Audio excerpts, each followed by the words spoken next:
last but not least, I would like to welcome our final presenter, Courtney Cash. Please welcome her.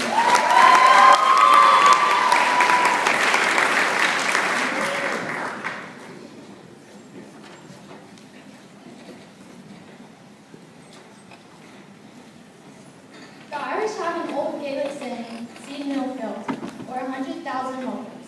Good evening, I am Courtney Cash, and tonight I extend to you 100,000 Irish welcomes. For the past couple of months, I have been researching the history and culture of Ireland. Why did I choose Ireland, you may ask? Well, at first, I was only interested in the musical aspect. I've been playing the violin since I was 3 years old, and growing up, I was taught a handful of Irish fiddle tunes. But as I researched, I learned that Ireland is about so much more than just the music. Despite struggles and trials, Ireland has become a world power while maintaining their own unique cultural history and traditions. Music is a huge part of Irish culture, and traditional Irish music is played mostly by fiddle, bagpipes, flute, or harp. This leads to my visual project.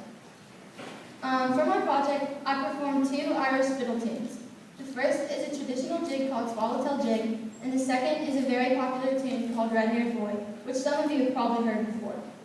To prepare for my presentation, I spent hours practicing these songs and listening to recordings to make sure that the style of music would be as close as you would find in Ireland.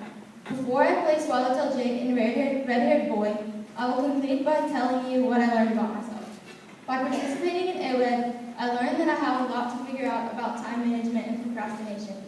But through the frustrations and late nights, I learned that I can take a lot away from studying the history and culture of countries like Ireland. An Irish woman named Fiona Shaw once said, "Even when they have nothing, the Irish emit a kind of happiness, a joy." This was an important lesson learned for me because it showed me that you can always find the joy in life and not dwell on the negatives. And I encourage you to remember that as well. Thank you for taking the time to listen to me this evening.